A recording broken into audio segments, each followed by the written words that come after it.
Hello students, my name is Aman Sharma. Today we are going to start Element, Compound and Mixtures chapter of 8th class Chemistry.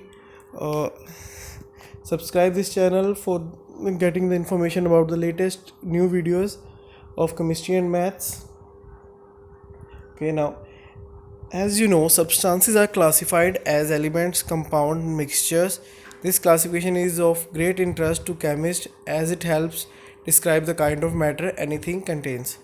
So किसी भी substance को हम 3 parts में divide कर सकते हैं, elements है या कंपाउंड्स है या मिक्सचर. तो इससे हमें पता चलता है कि मैटर में कौन सी चीज़ का मैटर बना हुआ है. एलिमेंट्स.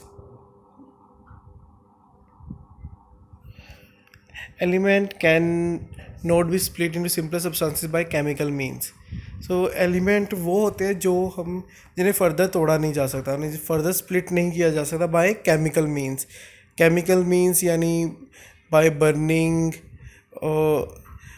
या फिर कोई और by mixing with some other chemicals. तो इन्हें केमिकल मीन्स से स्प्लिट नहीं किया जा सकता. केमिकल मीन्स काफ़ी स्ट्रॉन्ग होते हैं as compare to physical means. Okay, example: hydrogen, nitrogen, oxygen, carbon, sulfur, phosphorus, iron, copper, silver, gold are elements as they cannot be split into simpler substances by chemical means. तो ये सारी examples हैं elements की और इन्हें हम further split नहीं कर सकते सिंपलर सब्सटेंसेस में. Remember that a chemical mean is much more powerful than a physical mean like filtration, sublimation and distillation. तो जो केमिकल मीन है वो काफ़ी पावरफुल होता है as compare to physical means. Physical means की यहाँ पे एग्जांपल दी है filtration, sublimation and distillation. Thus a substance which cannot be split by chemical means will not be broken by filtration, sublimation and distillation either. So जो चीज़ chemical means जो कि powerful है उसी से स्प्लिट नहीं हो रहा, उसी से नहीं टूट रहा, तो वो ये जो नॉर्मल फिल्ट्रेशन हो गया, फ़िल्टर करना किसी चीज़ को, सब्लाइम करना या डिस्टिल्ड करना, तो इनसे तो वो होगा ही नहीं because these are physical means. A substance that cannot be split into simpler substances by physical means like filtration, sublimation or distillation is a pure substance. एक सब्सटेंस जो हमें फिज़िकल मीन्स है जिसे हम सेपरेट नहीं कर सकते, स्प्लिट नहीं कर सकते फर्दर सिंपलर सब्सटेंसेस में, तो वो क्या है? एक pure substance. So this is the definition of pure substance. Substance that can not be split into simpler substances by physical means. जो सब्सटेंस किस फर्दर जिसे हम तोड़ नहीं सकते by physical means, that is a pure substance. So element is a pure substance. So elements also come under this category. So elements are pure substance. Elements are represented by symbols. An element is represented by one letter or two letter symbol. So elements को हम represent करते हैं single letter symbol से या फिर combination of two letters. So कुछ examples दिए हैं. हाइड्रोजन का symbol H, बोरोन का B, carbon C, nitrogen N, oxygen O, fluorine F, sulphur S, phosphorus P, iodine I. सो इनके सभी के नेम के जो फर्स्ट लेटर है वही इनका सिंबल है. Two letter symbols were introduced in order to distinguish between those whose name start with the same letter, same alphabet. Okay, जो सेम लेटर से स्टार्ट हो रहे हैं जैसे hydrogen helium, carbon cobalt, chromium copper, nitrogen nickel, iodine indium, magnesium manganese. ये सारे same letter से start हो रहे थे एलिमेंट्स. तो हम दोनों के नेम एच या सी नहीं रख सकते, तो हमें टू लेटर सिंबल बनाने पड़े. Such a symbol is made up of first letter, one more letter of English और Latin name of the element. Some examples are given below. तो इनकी कुछ एग्जाम्पल्स दी हुई हैं जैसे helium He, aluminium Al, argon Ar, cobalt CO, chromium Cr, copper Cu, neon Ne, nickel Ni, magnesium Mg, manganese Mn, zinc Zn, zirconium Zr, sodium Na, iron Fe, silver Ag and gold Au. सो ये आपने याद रखने हैं. और ये जो specially Latin name से बनाए गए इनके लैटिन नेम भी आपने याद रखने हैं. जैसे सोडियम का नेटीरियम, आयरन का लैटिन नेम क्या है? फेरम, सिल्वर का अर्जेंटम, एंड गोल्ड का Oram.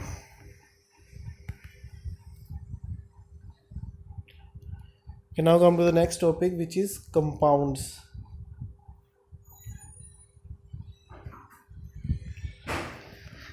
A compound is a substance that can be split into simpler substances by a chemical means. Compound वो सब्सटेंस है जिन्हें हम फर्दर स्प्लिट कर सकते हैं bye chemical means. A compound can be split into simpler substances only by a chemical means and not by a physical means like filtration, sublimation and distillation. So compounds भी हम split कर सकते हैं simpler substances से chemical means से, but इन्हें भी हम filtration, sublimation, distillation से filter से split नहीं कर सकते. That means compound are also pure substances. तो ये भी pure substances की category में आते हैं. A compound is formed by combination of two or more elements. So जब दो या दो से ज़्यादा एलिमेंट्स कंबाइन करते हैं तो कंपाउंड बनता है. हम किसी भी कंपाउंड को स्प्लिट करके वापस से वो एलिमेंट्स ऑब्टेन कर सकते हैं. इसीलिए एलिमेंट्स फर्दर स्प्लिट नहीं होते केमिकल मीन से, बट कंपाउंड्स जो है वो स्प्लिट हो जाते हैं बाय केमिकल मीन्स.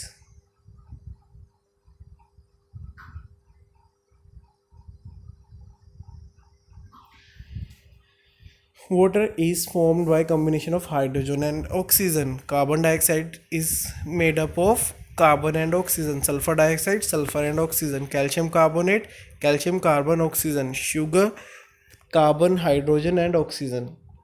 So ये कुछ एग्जांपल्स दी हुई हैं कंपाउंड की और वो कौन कौन से एलिमेंट से बने हुए हैं.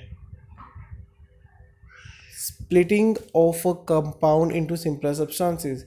As we have just said, a compound can be split into simpler substances by chemical means. Some examples are given below. Electrolysis of water. So अगर पानी को तोड़ना है, so we have to pass electric current through water solution, so it will be splitted into two parts, hydrogen and oxygen. Electrolysis is a chemical decomposition brought about by passing an electric current through a liquid or solution. Electrolysis कब होता है? जब हम electrolysis क्या है? Chemical decomposition. किसी चीज़ को chemically decompose करना, तोड़ना. कब कैसे तोड़ता है ये? जब हम इलेक्ट्रिक करंट उसके लिक्विड में से या सॉल्यूशन में से पास करते हैं. Pure water is a bad conductor of electricity. It does not allow an electric current to pass through it, but water mix with small amount of an acid, hydrochloric, sulphuric acid called acidic water is good conductor of electricity. जो exactly अगर pure water की बात करें, सो pure water का means उसमें कोई भी मिनरल्स या सोल्ट नहीं है. अगर उसमें कोई मिनरल्स या सोल्ट नहीं है तो वो बैड कंडक्टर है इलेक्ट्रिसिटी का, तो उससे इलेक्ट्रिक करंट पास ही नहीं करता. सो इसका मतलब हमें उसमें कुछ एसिड या कोई ना कोई मिनरल जरूर डालना होगा, तभी इलेक्ट्रिक करंट जो है वाटर में से पास करेगा. अगर करंट पास करेगा तो ही वो उसे तोड़ पाएगा, तभी वाटर जो है हमारा हाइड्रोजन एंड ऑक्सीजन में स्प्लिट होगा. एक और बात जनरली स्टूडेंट्स का ये क्वेश्चन होता है कि सर ये प्योर वाटर वही बात उस वाटर की बात कर रहे हैं जो ड्रिंकिंग वाटर है. नो, ये प्योर वाटर ड्रिंकिंग वाटर बिल्कुल नहीं है. ड्रिंकिंग वाटर हम पी सकते हैं, बट ये जो प्योर वाटर है ये हम पी नहीं सकते. This is not portable because ये प्योर जो ड्रिंकिंग वाटर है उसमें कैल्शियम और आपने सुना होगा soft water and hard water, तो उनमें काफ़ी सारे सोल्ट्स प्रेजेंट होते हैं. वो जो हमारा ड्रिंकिंग वाटर है उसे हम पी सकते हैं because of presence of these salts. अगर उसमें से ये सोल्ट्स निकाल दिए जाए तो वो प्योर वाटर बन जाएगा, बट वो पीने के लिए फिट नहीं होता. When an electric current is passed through acidic water using a setup of the kind के हमने एसिडिक वाटर बना लिया, उसमें से अब इलेक्ट्रिक करंट पास करना है. ये सेटअप बनाया हुआ है, shown in figure. Water decomposes to give hydrogen at negative electrode called cathode and oxygen at positive electrode called anode.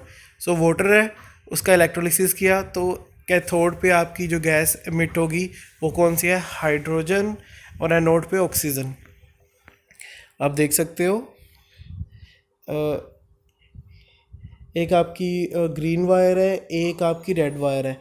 Wires के एंड पे एक ब्लैक कलर की जो ये दिखाई दे रही है, ये आपके इलेक्ट्रोड्स है, ठीक है। इनके ऊपर टेस्ट ट्यूब्स पड़ी हैं और वाटर। जब हमने इलेक्ट्रिक करंट इस एटम में से पास किया तो जो आपका नेगेटिव है, नेगेटिव आपका क्या है, कैथोड। कैथोड पे कौन सी गैस आएगी आपकी, हाइड्रोजन। सो नेगेटिव टर्मिनल में हाइड्रोजन आएगी और ऑक्सीजन, ये जो रेड वाली है आपका पॉजिटिव है, और ये एनोड है, यहाँ पे कौन सी गैस आएगी, ऑक्सीजन। हमने बैटरी लगाई है, बैटरी में से करंट ऐसे पास होके जा रहा है पॉजिटिव एंड से नेगेटिव की तरफ। So this process is electrolysis of water. तो हमने एक प्रोसेस पढ़ लिया है, कौन सा process, electrolysis of water. Second कौन सा अब हमने पढ़ना है, thermal decomposition. The splitting of a substance into simpler substances by the action of heat on it is called thermal decomposition. So अगर किसी भी सब्सटेंस का जो स्प्लिटिंग का प्रोसेस है वो हीट की वजह से हो तो उसे हम थर्मल डिकम्पोजिशन कहते हैं। For example, a chalk that is calcium carbonate which contains calcium, carbon and oxygen on being heated gives calcium oxide. सो जो चौक है, जो आपका कैल्शियम कार्बोनेट है, जब उसे हीट करते हैं तो हमें क्या मिलता है, calcium oxide. Calcium oxide is CaO, calcium plus oxygen and carbon dioxide. So calcium oxide, जब हमने चौक कैल्शियम कार्बोनेट CaCO3 को हीट किया तो हमें क्या मिला, calcium oxide and carbon dioxide. So both products are simpler than calcium carbonate, so latter it is a compound. तो दोनों के दोनों जो हमारे बने हैं वो पहले वाले से सिंपलर है ना। पहला हमारा था calcium carbonate that is CaCO3, अब जो बना है CaO that is calcium oxide and carbon dioxide CO2। सो पहले वाले से तो दोनों सिंपलर है, इसका मतलब जो पहले था वो क्या था, हमारा कंपाउंड। तो डेफिनेटली कंपाउंड है क्योंकि उसे तोड़ के हमारे सिंपल सब्सटेंसेस बने हैं। So calcium carbonate chalk on heating gives calcium oxide plus carbon dioxide. So ये रिएक्शन में आपको दिखाई दे रहा है। जिस रिएक्शन में सिंपल नेम लिखा हो उसे कहते हैं हम word reaction. There are 2 other examples too, so there are many other examples. So यहाँ पे 1-2 एग्जाम्पल्स और दी हुई हैं। जिंक कार्बोनेट को जब हम हीट करते हैं तो हमें मिलता है zinc oxide plus carbon dioxide. Sodium hydrogen carbonate को जब हम हीट करते हैं तो हमें मिलता है sodium carbonate, carbon dioxide plus water vapours. Lead nitrate को जब हम हीट करते हैं तो हमें क्या मिलता है, lead oxide plus nitrogen dioxide plus oxygen.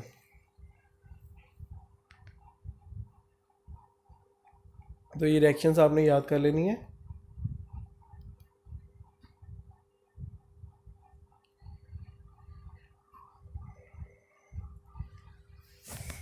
Compounds are represented by formula.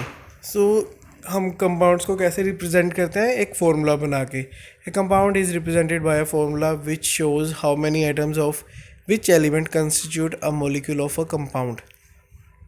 तो कंपाउंड बेसिकली अगर कंपाउंड की बात करें, कंपाउंड कैसे बनता है, एक या दो से ज़्यादा एलिमेंट्स के जब हमारे एटम्स कंबाइन करते हैं। सो ये एटम्स किस रेशो में कंबाइन करते हैं ये हमें कौन बताता है, कंपाउंड का सबसे छोटा मॉलिक्यूल। अगर मॉलिक्यूल जैसे कार्बन डाइऑक्साइड, सो काफ़ी सारे कार्बन डाइऑक्साइड के मॉलिक्यूल्स हैं तो हम सिर्फ एक मॉलिक्यूल देखना है, उसमें क्या है, कार्बन 1 है, ऑक्सीजन 2 है, हमने सबसे छोटा वाला देखा।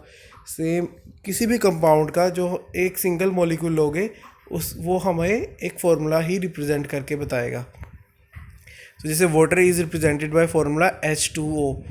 सो इसका मतलब हाइड्रोजन के 2 एटम्स, ऑक्सीजन का 1 atom, indicating that 2 atoms of hydrogen and 1 of oxygen constitute a molecule of it.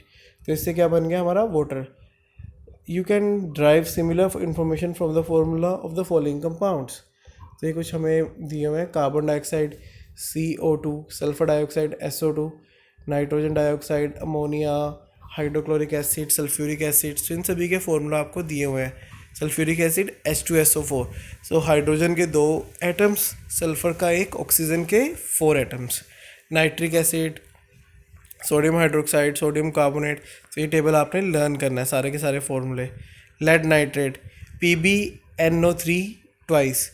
सो इसमें लेड के कितने मॉलिक्यूल्स हैं? Pb लेड होता है आपका, लेड का एक एटम है। नाइट्रोजन के कितने एटम्स हैं? 2 एटम्स। ऑक्सीजन के 3 × 2 6 atoms.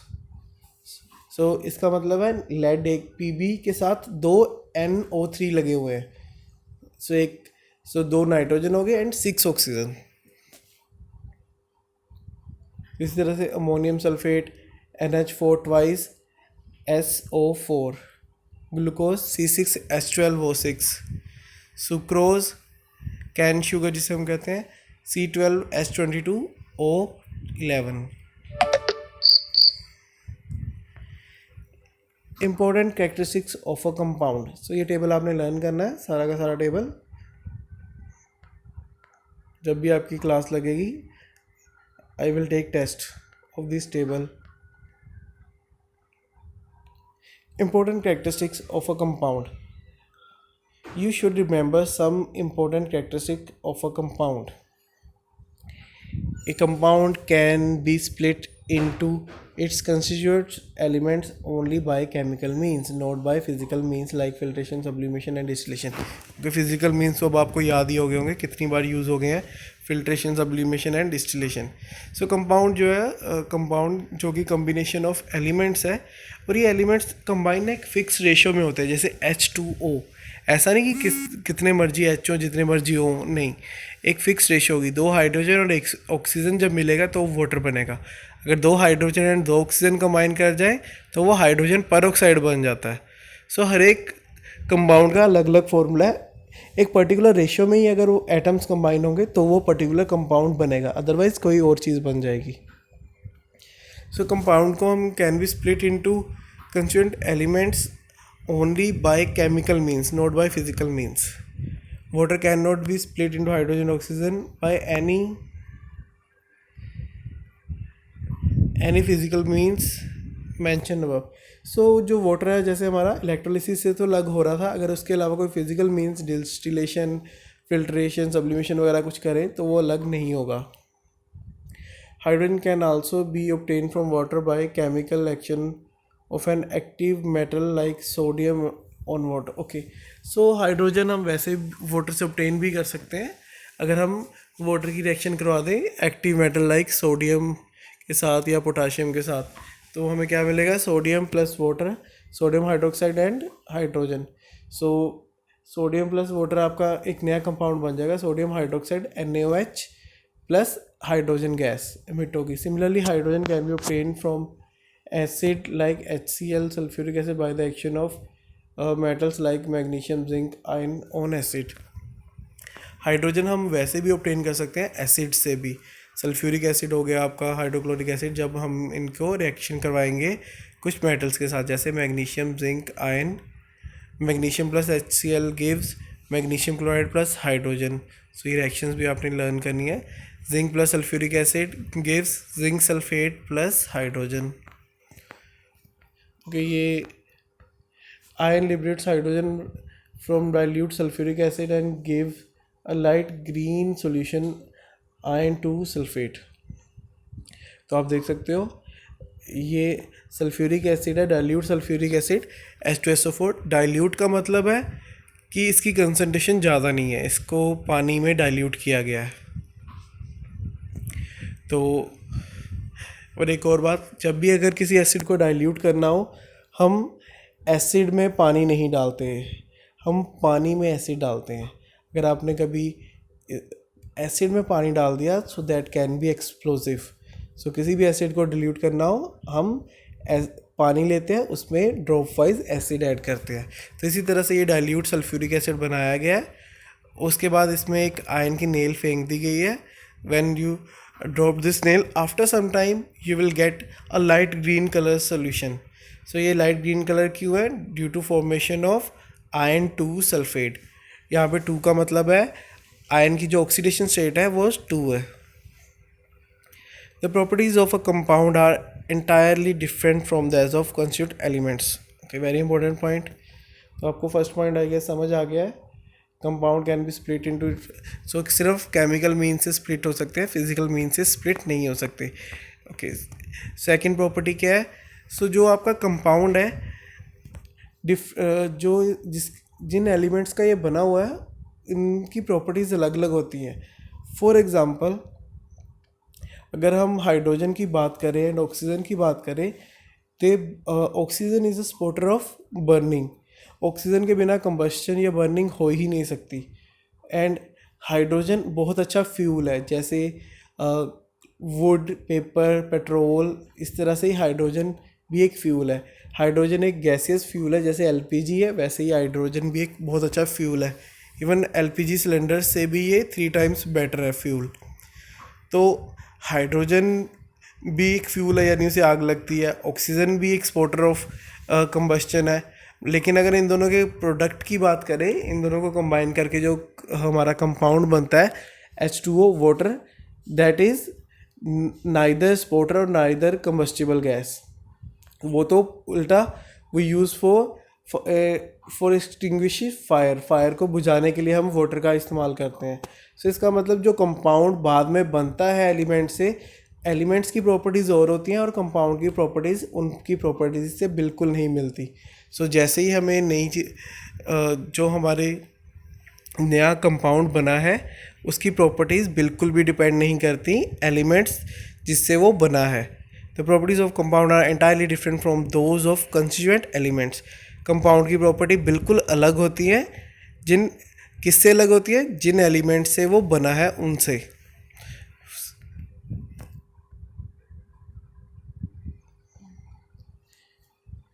You can also compare the properties of carbon dioxide with those of its constituent elements carbon and oxygen. Again carbon यानी coal, so that is also highly combustible and oxygen is water. But carbon dioxide, you know that it is used in fire extinguisher.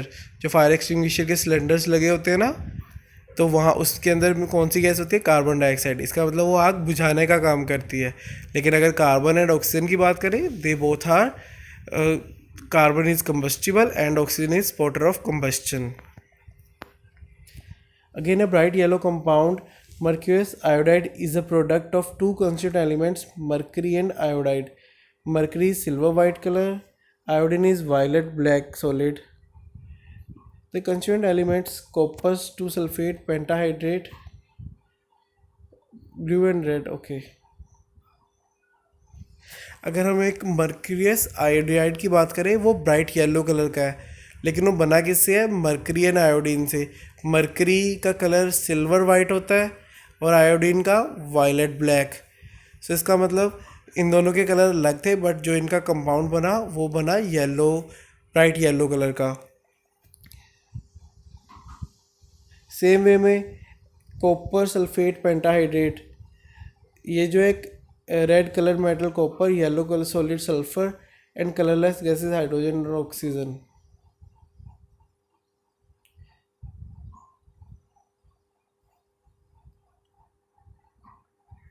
Constituent elements of copper sulphate pentahydrates.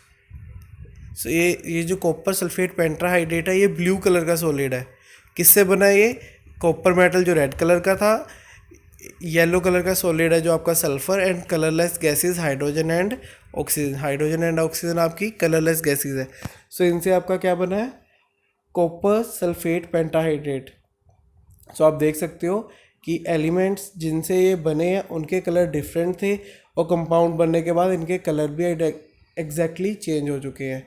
सो ना तो इनकी property same होती है और ना ही इनके colour भी change हो जाता है आफ्टर, जब एलिमेंट्स कंबाइन करके कंपाउंड बनते हैं। Elements combine in fixed proportion atoms to form compound. So elements एक फिक्स्ड प्रोपोर्शन में ही कंबाइन करते हैं, क्या बनाने के लिए? Compounds. For example, 2 atom of hydrogen combine with 1 atom oxygen to form water. So hydrogen के 2 एटम्स, ऑक्सीजन का 1 एटम कंबाइन करके क्या बनाएगा? वाटर। सो ये रेशो फिक्स्ड है, मैंने आपसे पहले ही बात की थी। अगर ये रेशो चेंज कर देंगे तो हमारा वाटर नहीं बनेगा। An atomic ratio of hydrogen to oxygen is 2:1, 2 hydrogen 1 oxygen. Thus 10 billion hydrogen atoms will require 5 billion oxygen atom to form 5 billion molecule of water. अगर हमने 10 बिलियन हाइड्रोजन एटम्स हैं हमारे पास, उसके लिए हमें 5 बिलियन ऑक्सीजन एटम चाहिए होंगे और उसके बाद 5 बिलियन मॉलिक्यूल्स बनेंगे वाटर के. सो the atomic ratios of element in the same compound are given in the table 3.1. ये टेबल ध्यान से देख लीजिए. सो इसमें वाटर बताया हुआ hydrogen and oxygen, 2 hydrogen molecules 1 oxygen. Same carbon dioxide का भी बताया हुआ है, सभी की इन्होंने रेशियो बताई हुई है. अगर आपको कंपाउंड का नेम एंड फॉर्मूला याद है तो ये रेशियो बनानी टफ नहीं है. जैसे sulphuric acid H2SO4, so hydrogen sulfur and oxygen, hydrogen 2 sulfur 1 oxygen 4. so ratio बनानी टफ नहीं है, बट आपको फॉर्मूले याद करने पड़ेंगे.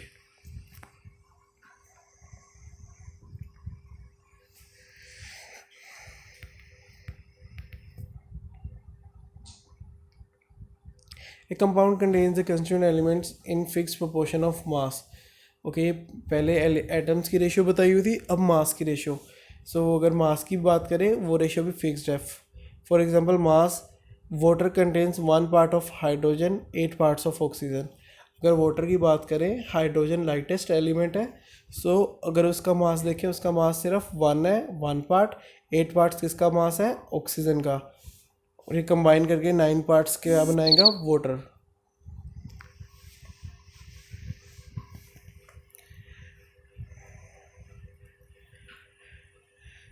Can you guess how many grams of water will be formed by 1 gram of hydrogen and 8 gram of oxygen? Law of conservation of mass gives you the answer. It is 9 gram. So matter is neither created nor be destroyed.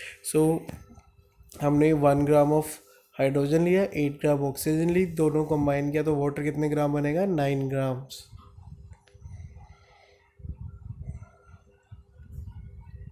Also the mass ratio of carbon and oxygen, carbon dioxide 3:8. This suggests that every 11 gram of carbon dioxide contain 3 gram of carbon and 8 gram of oxygen. You will learn in higher classes how to calculate mass ratio of elements in compound. Okay, so आपने simple ये ratio याद रखनी है. Carbon dioxide की ratio होती है 3:8. तो 3 जो ग्राम है वो क्या आपका? कार्बन. 8 ग्राम क्या आपकी? Oxygen. Okay, next topic is mixture, that we will start in next video. Just share this video with your friends. Like the video. Thank you.